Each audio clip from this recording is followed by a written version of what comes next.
Unlock the full potential with your business with Leadershipity. Our proven strategies have fueled growth for countless organizations. Ready to elevate your leadership and scale your success? Book your free 15-minute consultation now. Click the link in the show notes below and let's make your business soar.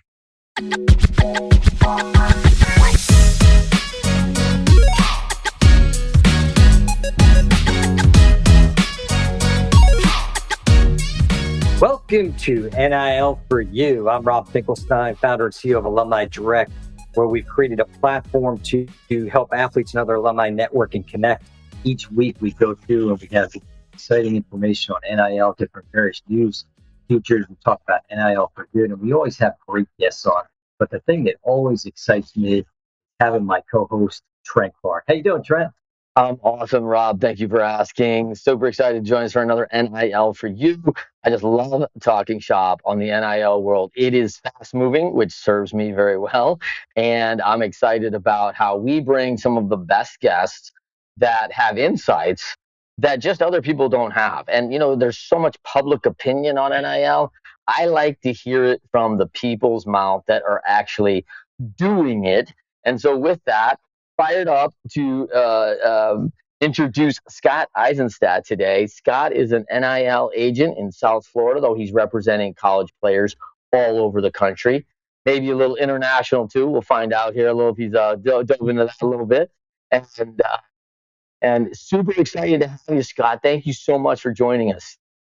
Yeah, thanks so much for having me. I'm excited to be here. I've connected with Rob at a networking event and big fan of what he's doing over at Alumni Direct. And so I'm excited to meet you, Trent, and get into anything NIL. As soon as I saw the podcast was called NIL for You, I immediately listened to a bunch of your episodes. One of my friends was actually on the show. I think it was episode 1, Brian Rammel. Nice. So look, shout out to Brian. I think he actually connected Rob and I. And so, yeah, thanks again for having me. I know I'm being long-winded here, but I'm pumped. I'm excited to do it. Yeah, the rammer in the house. There you go. We haven't had a rammer reference for a bit, Scott. So we needed that today because he goes in the witness protection program and we miss him.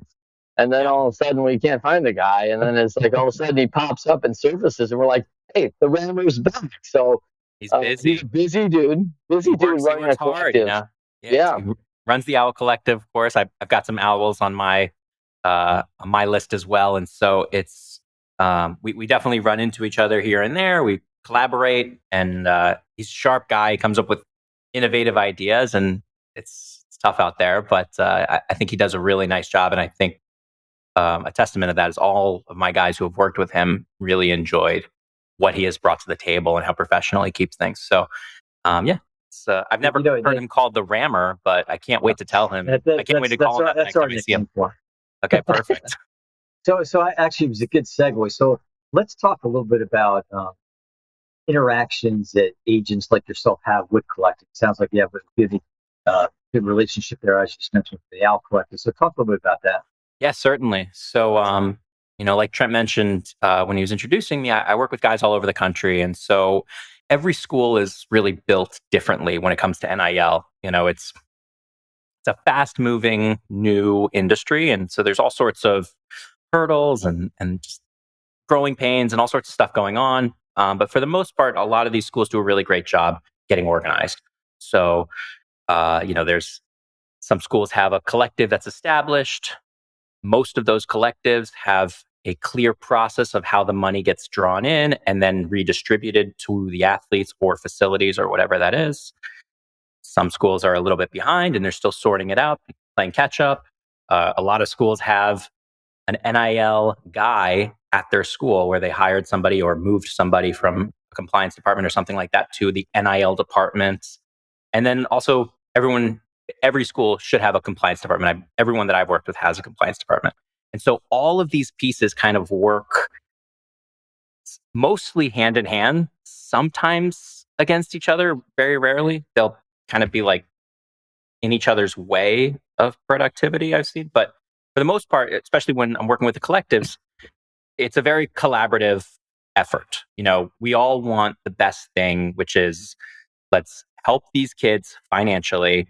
Let's everything they're doing already is helping our university. So let's just make sure that we can help facilitate their needs accordingly. Nice. Let's Yeah. talk a little bit. Let's start with the Owls. I mean, close to home. A pretty interesting program, right? That gets some things going, and it's amazing. All of a sudden, competing on a national level, and you get athletes that have opportunities that may have not had opportunities in the past. What happens for a guy like you? And we should mention, Scott, like you're not new to agent business. You've been working for a pro agency for a long time, not acting as an agent, but acting as an agent assistant and guiding a lot of athletes along the way, which is a lot of work. As you know, you're doing probably everything except putting your John Hancock on contract, as most paralegals and people that assist in the legal world know. I think about 90% until it runs up to a signature, right, where it's got to be liable. So you can explain that to us. By the way, I'm making some assumptions, so No, sure. if I'm off, yeah. Funny, the guy that I worked with, I'd love to hear his take. Um, so yeah, like coming from a sports agency and helping out in that regard was obviously very, very helpful in me even considering jumping into the NIL space, and it taught me genuinely everything. Some of these things I'm kind of learning on the fly, but nobody would have been able to teach me because it's just such a new industry and there's so many new hurdles, and being being able to adapt is, I think, one of my best traits in terms of like managing all of the chaos of what's going on day to day. So yeah, like I don't know, like sorry, what exactly do you want me to touch on? Because I could really dive into like 20 different things here. Yeah. I'm curious Well, what you're interested in. let's dive into how the impact of a Hmm. relatively smaller Division I program all of a sudden has national media attention, and opportunities are coming that may not have come otherwise to an organization like that. Let's talk about that a little bit. Yeah, okay. So it's interesting, the Owls especially. Obviously, they had that historic run. Last year, they were tremendous. They only lost a few games, and I think 4 games, and then they had that run in the tournament. Um, this poster I got over here, that's Nick Boyd hitting his shot over Memphis buzzer to take them, not the buzzer, but the last few seconds to take them past the first round in March Madness, the 8-9 matchup. And then from there they just went nuts. So, you know, it's as easy as people love sports. And so the fact that people love sports so much, and now there's like this big whirlwind around what's going on. There was just a lot of finances got poured into the Owls program. They did great fundraising on the heels of that tournament run, and that money was then able to be distributed accordingly. So, I represent some guys on that team, and you'd be surprised like how few deals there actually were on an individual level. But for the team, they did okay, and Good. and yeah, it's as simple as people love sport. People love to watch the game. They did really well. They wanted to continue. They re-signed Coach Dusty May to a 10-year extension. They locked him in as much Good as they move. could, and yeah, and Did you get to represent him, Scott? Because that would have been a good representation on a 10-year deal. yeah, absolutely. No, it's funny. I don't represent coaches, but I have relationships with so many of them. Coach May is a great example of someone I'm building a relationship with. He's actually hopefully going to be on my podcast after the season's over. So I'm excited to learn more about his story and all that. But yeah, the team's great, and so when you get put on the map like that, definitely you get more attention and more opportunities. But it's more about the companies that are ready to do NIL deals, that are aware of micro influencers and doing a sports promotion, via social media, but not on the scale of getting a Tom Brady or a Patrick Mahomes, but a more affordable option like your local quarterback or your local point guard or whatever that is. So, yeah, the opportunities have been great, and anytime the one gets sent over to us, I definitely hammer it out. Sometimes they're not really thought out because it's new, and I get all the details together before presenting it to the player, and then it's up to the player if they want to move forward with it or not. And in general, these guys that I work with are all great guys, and they're really fun to work with, and it's been a pleasure on both sides. Bless you. So yeah, it's Owls are definitely a unique story right now, and they're still kind of riding that wave. And I don't want to count my eggs or whatever, but I hope that they're primed for another nice run at the end of the season. You brought up a point there, and I'm curious. Is it, or do you ever seek out the companies that are looking to do the branding, or is it more like your company? Yeah, certainly. I'm constantly looking for new deals, and through the help of AI, I've been able to reach out to quite a few new companies on a daily basis. But the majority of the deals that come to us are coming from interest that was predetermined. So like usually these guys will get reached out to via social media, and they'll say, hey, like, would you be interested in doing this? My guys will say, hey, talk to Scott, he handles all that, maybe. And then I get everything organized before there's a yes or a no. Nice. Yeah. Cool. Yeah, sure. All right. Go ahead, Rob. No, Yeah, let's talk a little bit about. I love the fact, like, I was at the combine just recently talking about the NIL. I mean, the NFL has a lot of interest in NIL, which is funny. I don't know why they have so much interest. It's kind of past them, right? Like, we're all looking at endorsements now, it's kind of different. But there's a ton of it because I think kids are staying in school because they got good money, and they might not choose to come out because they've got some decent revenue. Yeah, that's what it is. I certainly could make a case for some of the female athletes that are doing good revenue, because there's probably not the upside of like a WNBA or a pro female league monetarily that there would be at a school, at a Power 5 school with some of the NIL that's floating. So it's interesting to see what's happening. And I think that you hit it really on the head talking about, like, hey, really, it's about the athlete's interest and getting that right, and protecting people from themselves, and making sure that everyone's above board on deals, so they know, hey, what they can do and what they can't, what they should be doing. And a Division I athlete is busy. There's a lot going on, and so to get this right, it's nice to have somebody guide like you. And I've heard that on both ends. What from the collective standpoint, from the brand standpoint, and from the athlete standpoint, of having that kind of guide has been huge. Does everyone that you work with always get that, or do you have to do a lot of education on that, or what's typical? It's you see everything. So every single player is different. I work with guys who have parents from the financial sector, so they understand taxes going into it. And if they ever have a question, everything's immediately handled. They say, hey, mom, dad, like, what's going on? What do you think about this idea? Whatever.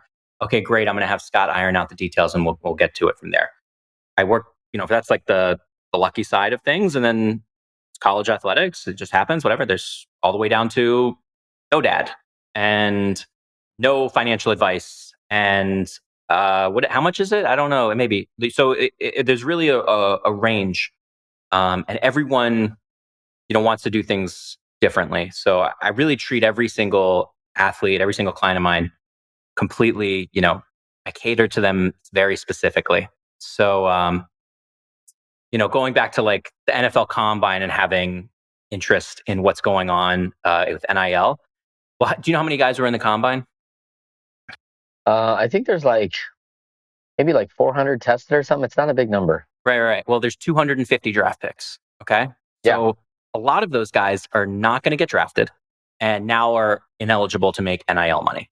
Okay. So they're, the NFL minimum is over 750,000. So that's great if you get drafted, or if you make a team after the draft, you get your opportunities that way. That's wonderful, and I love that space. And, that's a whole nother conversation we can get into.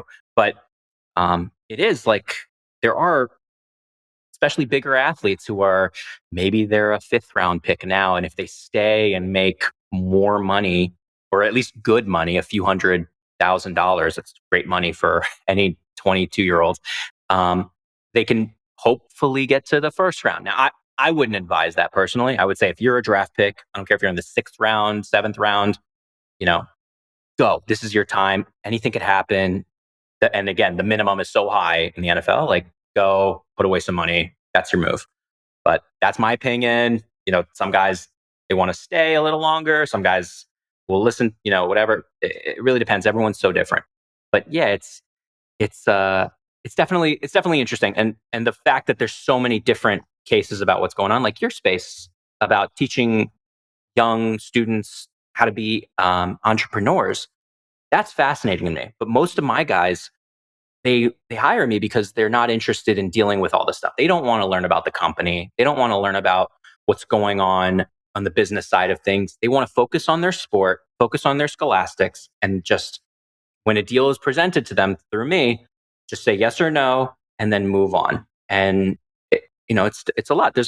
You remember being in your 19, 20-year-old era, you weren't focused on business.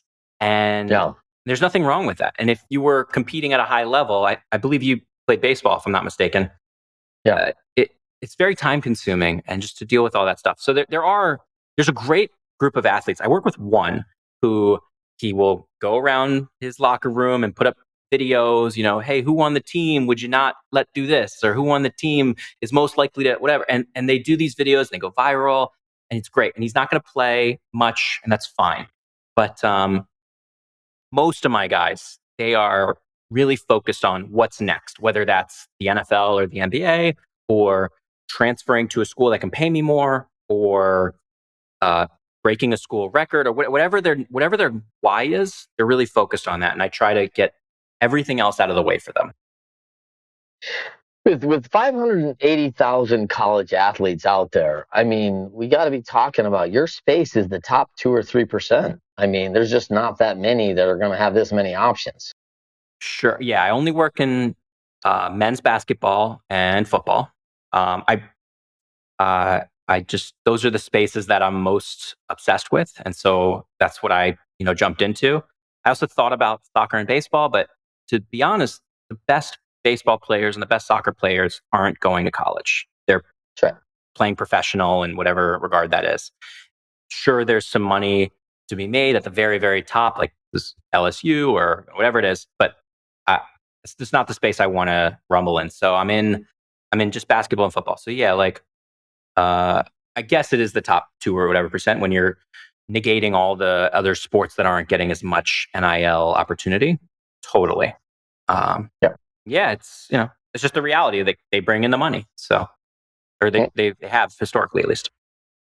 You probably haven't gotten to this point, Walt. If you're working, you just kind of started doing it. Mm-hmm. You said started, but what's like the next level once you got graduated? Is that something that you still kind of you built these relationships? You still kind of take that on to make that level? Certainly. So, if a guy were to go pro, I would definitely give him advice on what agency to work with and, how to navigate his career accordingly. And those are great conversations to have. Congratulations. All your hard work has paid off. Good luck. And then I would, the way our contracts are structured, they have the opportunity to keep me on as their marketing agent. So I could still work their endorsement deals and find them endorsement deals. And I find that a lot of agencies are not geared up the way that a marketing agency would be. So they're really focused on the sports side of things and they don't want to deal with the endorsements and stuff like that. So every agency is different. Sometimes we'll iron something out that way, or it really just depends. Again, everyone's so different. So there's all sorts of opportunities. Those are the great conversations to have, though. What's next? So yeah, when they graduate, especially if they're done, like graduate transfer is obviously an option, but especially if they're done, then God bless, go do your thing. Yeah, and I would imagine that, because you're working with some of these different brands, it probably would lend to that future where you're building this relationship with the brands, and then all of a sudden you've got these athletes, and maybe if they're not NIL anymore, but now they're professional athletes or whatever they're dealing with that might help you out. That case. Yeah, well, anyone I work with who goes pro, I'm putting them on my podcast, non-negotiable. They don't have a say in the matter. No, I'm totally teasing. But No, there's, my business is college. I am a college athlete's agent, and I'm not a professional agent. So, uh, and when they go pro, they got to go do their own thing. I've been able to guide and put guys in the good hands of the right people, and that's been terrific. And I still, have a relationship, communicating. Hey, your pro day is coming up. Hey, the combine. All this stuff, and that's very exciting. And just the relationship that we've built over the years have been helpful in, navigating how I'm going to communicate with them moving forward. And hopefully an occasional, ticket to a game if they're in town or something like that. But, those are all the good conversations to have. It's so fun to just be in the space as an obsessed fan. I think that's a big deal to have an athlete who just has someone like, because when you're in it, you don't even know how to select an agent, right? Like, well, what am I looking for in an agent? Like, hey, this person's like me, and they asked me. I mean, and I would think that when I was, again, I'm going back in the '90s now, Scott, right? When I was coming through, so it was like, hey, how I got an agent? Someone asked me, like they asked me to be my agent. I'm like, well, I can get representation. Like, so Yeah. for late round and guys like that, it's just not you're not picking from five agents that are selecting you. So now I think there's more out there. I think there's more options. So I think your advice must be huge for people to direct their steps. I think that's a big deal. Um, but let's kind of pivot a little Sure. bit as we talk about the world. Like, how much are you seeing? Like, you're seeing very popular players. How much is centered around social media? How much is centered around personal appearance kind of things? Where's most of the marketing criteria falling for their ask? Yeah. I sound like a broken record, but everyone's so different. I keep saying it. It's just so true. It's such an important point to keep hammering. And in basically every question you guys are going to ask me, that's the answer. Is everyone's different. So like the highlighted example that everyone's aware of is Bronny James Jr., right? Like LeBron's son, who's on USC, who doesn't start, who is a phenomenal athlete, but whatever, is not like the top athlete in his class. He's the highest paid NIL player. And that's because he has 7.5 million followers on Instagram. And anytime a company wants to get a deal with him, if they pay a little extra, I imagine suddenly his father's involved in the deal or whatever it is. Like there's all sorts of opportunities there just based on who he is. Yeah. Also in the top 5 is Shador Sanders, another legacy. So like, obviously, like at the very top, social media presence and awareness of who this person is, like that's amazing. Caitlin Clark, she just literally broke Pete Maravich's all-time NCAA record for most points. Also, not being discussed as much as she also is like in the very tops in assists and rebounds. Like she's a phenom. Her name alone has also propelled her to the top of the NIL space. So at the very top, it's great. In my field, like in my lane that I play in, if a guy doesn't post a lot on social media, but is a really talented player, most likely the best player on his team, he's going to get opportunities. Not a ton, but enough. Maybe it's high 4 figures, maybe it's low 5. Usually that's the field that they're going to be in. And then the guys who are phenomenal athletes who won't post at all are going to get those same opportunities. So it really depends on where you are. I represent a guy at Illinois State. He's in Norman, Illinois. They don't get a ton of opportunities. We've gotten a couple, and that's great. We're grateful for it, but it's just based on what he is. But he's clearly the best player on his team, and he's got game and he's got opportunities, but NIL has definitely been a challenge for him, especially. It has nothing to do with how much he's posting or anything like that. It's just he's limited by geography. And then it's State Farm's headquarters, by the way. I mean, if you think State Farm might like throw, as much as they've come down in NIL now, you think I could throw the guy a bone since he's in, front yard of corporate over there. I've sent a couple emails over to State Farm to their. All right, if you're out there, State Farm, call Scott. All right, if you're out there, State Farm, call Scott.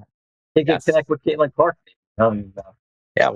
Absolutely. No. So that'd be fine. That'd be fine with me. So yeah. So again, everyone's different, but yeah, for the most part, if you are diligent about posting, you have opportunities. Or if you are a talented player, you have opportunities. And if you can do both, you know, NIL is made for you. You're geared up to make a fortune, or not a fortune, but compared to when I was in college and my opportunities as, getting a part-time job, it's definitely more money than I was going to make. So it's great. And at that age, having just money to spend it's always fun. I think what you just said puts it into perspective, right? Some high four figures, low five. So Yeah. for anyone who doesn't get that out there, that's like about 8 or 9,000 to 10 to 12, 13,000. Like, Sure. I think everyone's got this concept that like, oh man, I'm a starter on a Power Five team. Yeah. I'm making $470,000 in NIL money a year, and you're like that's not exact, all right? Like, at Ole Miss, man. And so I think walk us through a little bit of the challenge of parents, because I was directly in a meeting with a parent and a coach, and the coach specifically said last year our starting receiver, our number one receiver, made about $250 to $300,000 in the collective. Mm-hmm. Had a nice meeting with the coach. All he could talk about was past experience, following the guidelines. Past results don't equal future yield, and he explained that very clearly. And after the meeting, the mother, single mom, says, "Hey," she's on the phone, and she goes, "Yeah, they guaranteed him a $500,000 in NIL." And I'm like, "Hey, what were you listening to?" Because I was in a conversation. Nothing was said like that. Like, there's like this disconnect on what they think is out there for these kids. And unfortunately, I think it's setting it up for some real disappointment. But tell me what you think, Scott. Tell me what you've seen. Well, just for my impressions of that story, having heard it for the first time, like I don't know where this school was or who the guy is or whatever, but could have been a lot of different players. At a lot of different schools. The money, she might have gotten a call from someone recruiting this kid, whether the recruiter was affiliated with the school or not. There's all these channels to go through.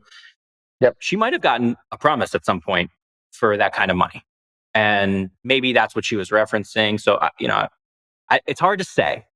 Parents, for me, parents have been a pleasure to work with. Most of the parents that I are working with, for representing their children, are grateful for me. They're like, "Oh, you're the guy who's going to make sure that I don't have to give him an allowance. Great, do what you got to do." But and then for those who are just kind of indifferent, I've never had an issue. Parents love me. I don't know. I have that vibe where everyone's mom or dad really likes me. I don't know. It's always that's that good guy vibe. Yeah, I don't know. It's not something I've on purpose cultivated, but it's here. And so, I don't have any issues in that regard. And if there was one prospect that I was very interested in signing, and I was warned about one of his parents and that being an issue, and so he ended up going with someone else. I would have definitely signed him had the opportunity, but he ended up going with someone else, and I've been following the story very closely. Seems like I avoided a little bit of a headache, but I don't know, for the right amount of income, everyone can deal with a bad boss here and there. So it is what it is. And then the headache comes with $1 million. It's a little easier. I promise I'm not making that much money per player. So whatever. So going back to that story, transparency is the issue, right?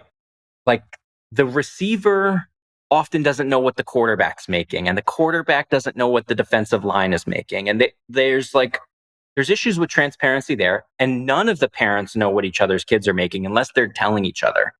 And even that, sometimes I've seen two different numbers pop up. Like, I know somebody who knows Hunter Dickerson personally. Hunter said his number to go to Kansas to this kid. The kid told me, I have the number. I don't share the number unless it comes up in a negotiation that I'm setting up for one of my players when they're going to go to a different school. So that number I keep personal. I don't know if it's correct. I believe it's correct because I trust the source. The source, when I list the source to the coaches or the athletic directors who I'm talking to, they're like, he should know. Yeah, I don't think Hunter would lie to that guy. Whatever. But like, I don't know Hunter. I don't have a relationship with him. I know he went to DeMatha High School. Jameer Young went to DeMatha High School. Joshua Wall, like all these guys, all these connections who went to DeMatha High School. Just because they're a breeding ground for incredible talent, basketball and football. So I'm aware of these big high schools like that, like IMG Academy, Prolific Prep. These powerhouses. Now it's Montverde right now in basketball. They're about to have an undefeated season. So yeah. Like I'm tapped into coaches and scouts and athletic directors and compliance departments and players and player personnel who have fed me sources of information. So I have more transparency than the average person by a lot. And that's been very helpful for me. But as a fan, as a spectator, like the issue really is transparency. No one knows, if we could get a list of every single quarterback in the country and how much they made an NIL in a season or in a year, then it would be really helpful because then just like in the pros, how you do see everyone's salary, you would say, okay, I just played better than Lamar Jackson. He's making $45 million a season. I should be able to demand $48 million a season. It's like that's all wonderful. Unfortunately, a whole nother layer of this is the collectives and the fundraising is completely different. It's not a level playing field. So, Alabama or Ohio State or Louisville, as we've recently seen, can afford more. They have more resources. They have more money to allocate to these teams, so they can, shove money into all these programs and just hope for the best and try and get back as much as possible. So, like Louisville went 11-2. Well, I think there's a clear connection between how much money they were, just from what I know, how much money they were paying their team, from offense and defense and all these specialists, to the results on the field. They got better players. So, there's so many layers to this thing. I mean, we could really, I don't want this to turn into like a 3-hour infomercial, but transparency is a huge issue. And the way that the money is coming and no one has an understanding. Like I get, high 5-figure, low 6-figure deals for some of my guys to go play at a certain school. I have no idea how much the collective has to offer.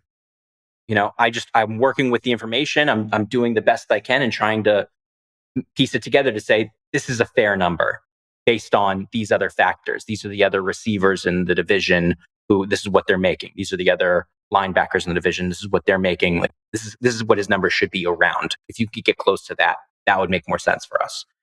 And then kind of make it a bidding war between different schools sometimes when I have to, Is there, are you seeing obviously we're seeing like some of the quote unquote recruiting tools of the new trucks that the University of Utah all get, right? Like everybody gets a brand new truck that's incredible. Like, man, it used to be you build guys keep out your talking weight. about this Utah truck situation, by the way. I've listened to a couple of podcasts. It's come up. I know, times. man. That's because I want one. I'm trying to get recruited, bro. Like, it's funny because I just think in my day we were trying to put great weight rooms in place, like in facilities that said, hey, Scott, when you come play for us, you're going to have a chance to go to the next level because we have all these things to support you. And we also have a new truck for you. So it's like, wait a minute, man. Like and by the way, nothing like being a target on campus, knowing that, you're a football player because you're driving a brand new truck around. So, but pretty crazy.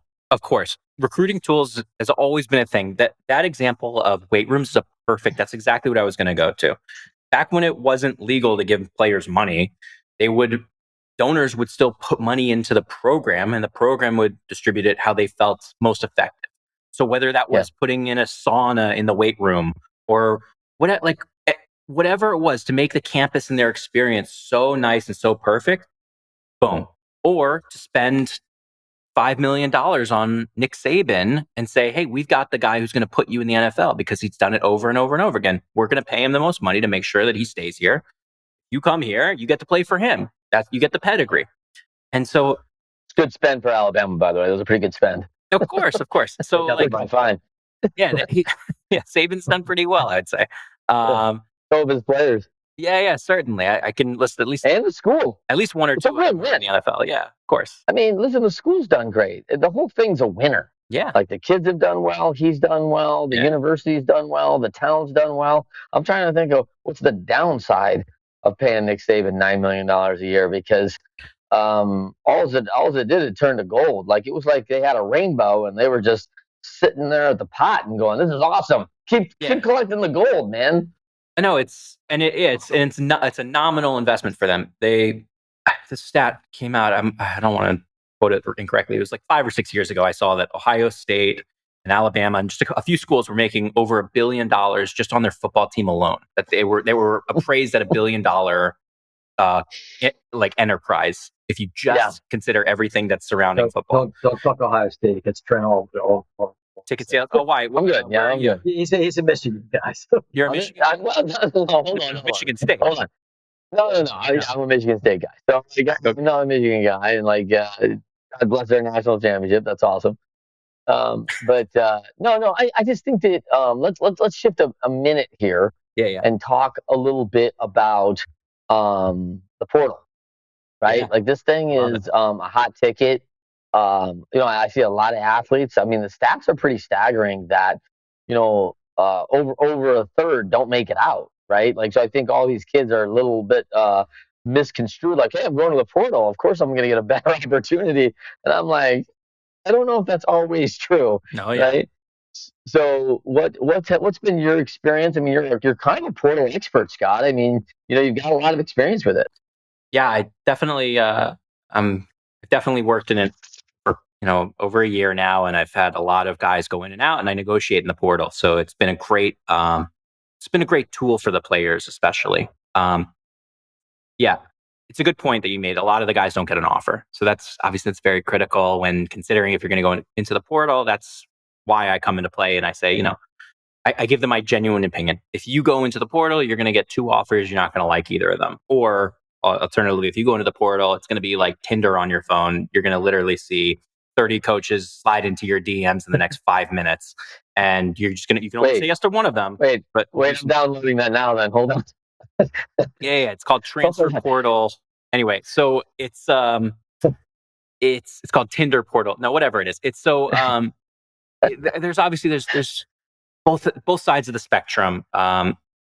These guys, if they have an opportunity to go and make more money,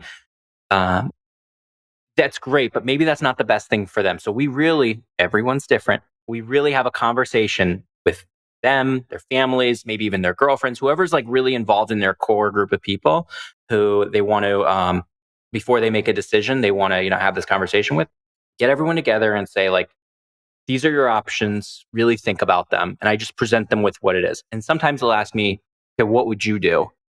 And then, if they're like a real NBA or NFL prospect, and I think that their better opportunity is to go somewhere and get showcased more, then that's one thing. Or if it's to stay, that's another thing.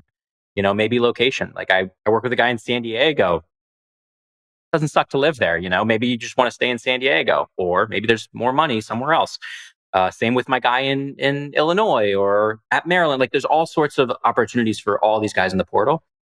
What I found most compelling about the portal is you have to understand that between a coach and a player, there's competing interests. A player wants to be featured on the floor or the court or the field, showcased as much as possible, have a great season.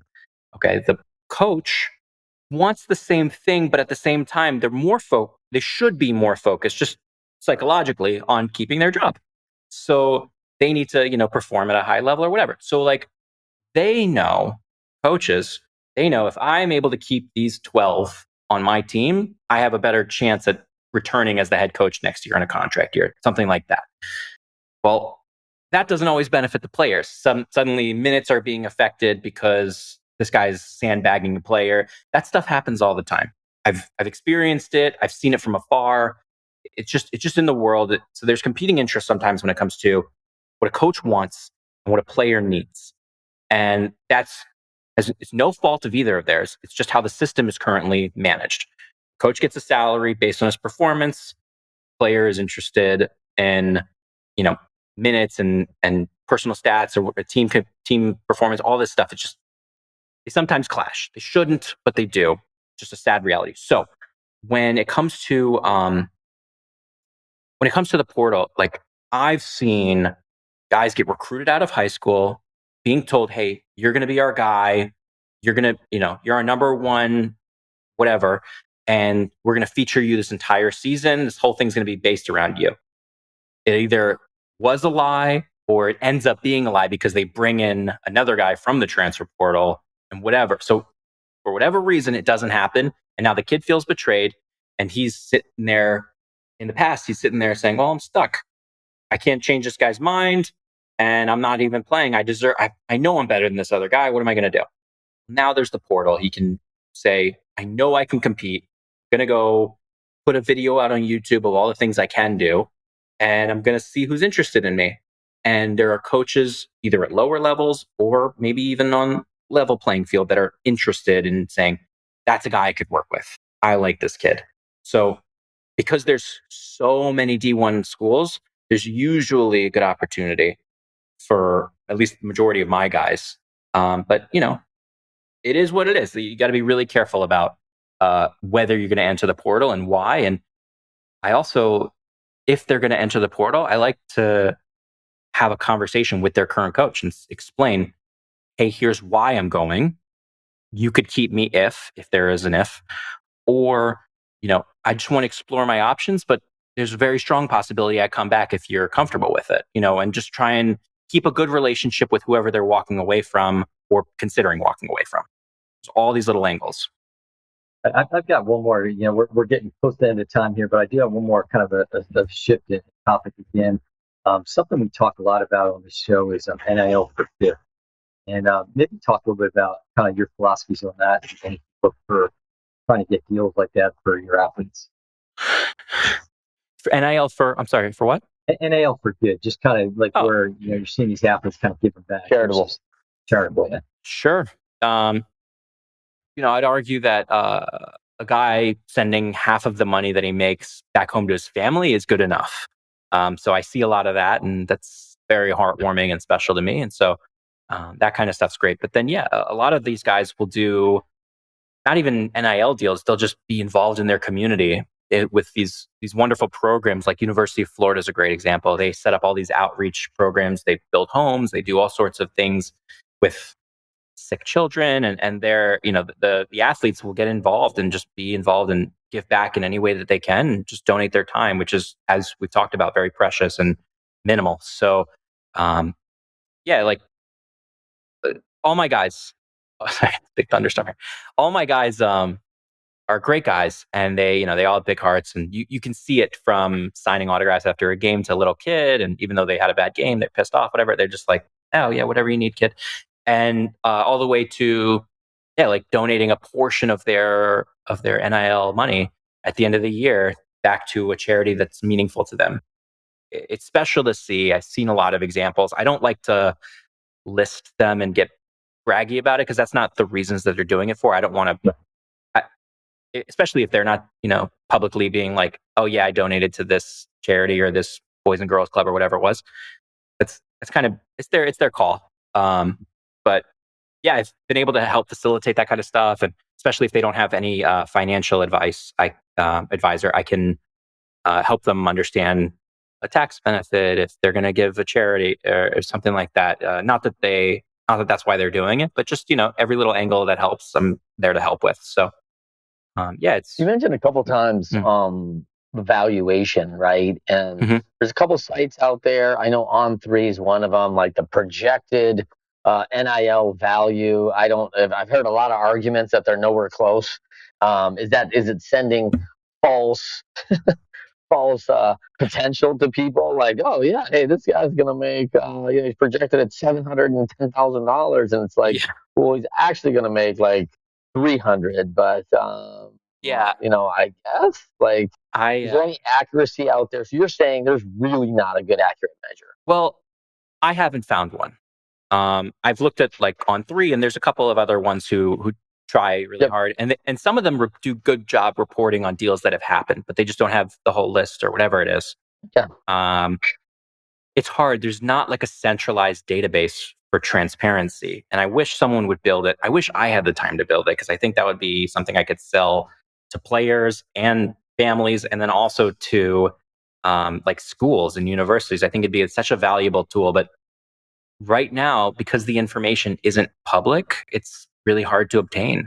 So the fact that I've gotten as much as I've gotten, I'm using that, and that's how I've created a business. But the the big scale of it all, no, there's really no transparency. So yeah, like that On3 does a, I don't know how they get their numbers, but I have players that I work with that are on their site, and the numbers are not correct, or I don't even know how Accurate. they're drawing from some of these things. So I don't know, but maybe some of it is accurate. I just can't speak to that. But Sounds yeah, like a project for Alumni Direct right there, Rob. There you go. yeah. I don't even know how you'd get started on something like that, but it'd be so valuable if someone could actually build it. I would buy it personally. Like I would have a subscription, certainly. Well, there's a huge difference though, right? Like, because these are, like if you're a W-2 employee, like a pro athlete, which has always been a challenge for me in pro sports, Mm. right? Having been there for 12 years, people publish your salary in the newspaper, right? Like they know what you make, and that's not exactly the greatest way to go meet people, that when they know exactly how much you make. You're saying like, yeah, I just think they want to hang out because they're good people, or they want something from me because they know I make, $11 million a year. So I think there's challenges in that, but obviously that's an employee in a public record, or an area of public record. NIL's private. Like there's no reason to disclose any of this information other than for the NCAA and Yeah. quote unquote that's supposed to be have done. But I Well, don't know. technically, like the public universities, so when you exclude the private ones like Miami and USC, like the public schools, like they should, in theory, be listing all of their money, but like anything that they spent. So if like a university gives to a player, that should be disclosed. But who's actually reporting the numbers and whatever, that's a whole nother thing. And I don't have time to get into all that. We could have a whole nother thing on that. But the the trick So is too. There you go. the trick is they're putting money into a collective, which is either a nonprofit or a private or however that is. Those guys don't have to report. And they're probably better off not reporting in some shady way because I don't want to make assumptions, but imagine you're a collective and you've received $25 million from donors and you tell a school, okay, we have $24 million to give to all these athletes. Here you go, Mr. Athletic Director, go go sort out how you want to rock it. And then they just keep $1 million as like administrative costs. Right now, that's totally, I don't think there's enough oversight on something like that where that could be stopped currently in today's place. And I hope that's not happening. I imagine it could be just because when you put money into anything, there tends to be corruption, whether we can talk about politics or sports. I mean, we see it in Brazil with the soccer or just whatever, all over the world. And there's always corruption. It's a very sad part of reality, whatever. But yeah, like right now, these private entities are controlling the money. And so that's why, again, I think if there was complete transparency, like literally like a list, okay, these are all the donations we got. And then this is how much we spent on each single athlete and when, and, we cut them a check for 20K this month and 20K that month, like whatever. If there was like a literal list of everything, it'd be so easy to go through that and have a better understanding of every single player's value, based on their statistics and their presence and whatever it is, all the way to like how well a collective is doing. Like, are they spending money in the right places? Was it effective? Things like that. There's so many things that could be fixed with that one ideal being processed, but so far it hasn't. There's just no oversight forcing it. So. Well, this has been great, and Trent's like a kid in a candy store. He's probably going for like another 3 hours asking you questions. I could see his eyes. All right, let me ask the next question. Like, okay, buddy, we're out of time. We got it. Scott, we got to have you on again. Okay, we gotta have show number 2. Whoa. Trent's got a lot more questions for you. We'll do it then. So why don't you tell people how they can find you? Love it. Love it. Yeah. And again, thanks for having me. So I'd I'd happily come back anytime you'd want to do this again. Yeah, you can follow me on social. That's what the kids are saying these days. I know I'm probably closer to a lot of your listeners' ages than the athletes, but either way, you can find me on social. My company name is NIL Empire. So on Instagram, I'm nil.empire. It's a little logo. It's black and gold. And then you can also, I have a website, nilempire.com. You could also find me personally. My journey, I'm on Instagram as instascott17. Very clever, I know. And yeah, just like that. You can also follow my podcast, which is going to be dropping a lot of new episodes over the next few months. I'm going to be interviewing coaches, athletes, people in the industry, just anything sports related. By the way, I'd love to have both of you on. It'd be an excellent fit, and I've enjoyed talking to you both. What's the name of that, Scott? That one's called the Scouting Report. It's a little pun on the Scouting Report. I tossed my name in because, as most egomaniacs do, they like to get their name involved. So yeah, that's how you can find me. And yeah, anyone reach out. There's no question that it's silly. I'm a source of information with NIL, and like we talked about, there's a lack of transparency. So I'm happy to help whoever or whenever. That's what it's all about. So, well, that's awesome. And thanks again for being on. And you can find our show on sportpreneur.com. We've got a lot of great shows out there across all the podcast networks. And Trent, as always, man, we have a great time doing this. Scott's been a great guest. Any closing thoughts from you? Trent's tips? No, I mean, I think it's fabulous, right? I think that a guy like Scott brings just relevancy to an athlete who's about to go into a bunch of change and a bunch of opportunity. And quite frankly, you just can't know everything at university. You can't know everything about branding. You can't know everything about contracts. You can't know everything about marketing. And you need some guidance. And I think it's brilliant that there's people that are coming alongside, like Scott and his firm. And parents, like, listen up. It's found money. Your athlete's probably on a full ride scholarship. If you're a client of Scott's, you're probably already on a full ride scholarship. So this is a great opportunity to create a nest egg of wealth, get a starter home, like as you enter into the real world, and sock some money away and learn about, hey, Scott's going to guide about, you're going to have to pay taxes on this money. All these things are going to come up, and to have someone walk you through this path, I just think is so important. So I just really honor and appreciate, Scott, everything you're doing out there for these kids and their families, and it's a big deal, and it's a fun opportunity. Like, what great business and what great work. Yeah, thanks for saying that. I feel very lucky to be in this position. So yeah, thanks for appreciating it. But when I get to go to a game because one of my guys got me a ticket, I feel like the lucky one. So just to be able to connect with these guys the way I do, it's been a blessing. Yeah, I'll be calling you for representation on my new book, Leading Winning Teams. So Scott, you'll be able to pump up a bunch of stuff for that. That'll be great for me. I mean, I'm looking for representation now for some agency. Oh, perfect. Quick idea. Players holding the book saying, hey, go check out this book. You can buy it on Amazon. Very affordable. There you go, Joe. Yeah, like free tips right there from the agent, man, right there.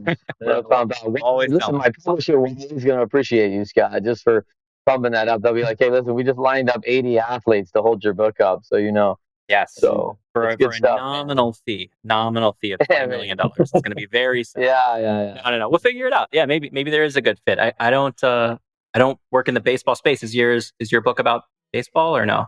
I don't think I have any college eligibility left here, so I'd like to, hopefully I could kind of circle back here, but get that truck at Utah. But so this would be new representation for you. But the book is about how athletes transition from all the tools and things they learn from athletics and being coached and being guided by the best in the world to now transitioning into business and leadership and organizations and all those skills and how they work. So we're definitely going to connect about this. I'm constantly getting guys jobs if they're not, going to go pro. So this is a whole is a wonderful thing I'd love to talk more about. That's awesome. All right, well, I love it, we'll Scott. wrap it up. We'll wrap this up and we'll talk offline. So Perfect. There you go. it's great, everybody. Yeah, everybody have a great day.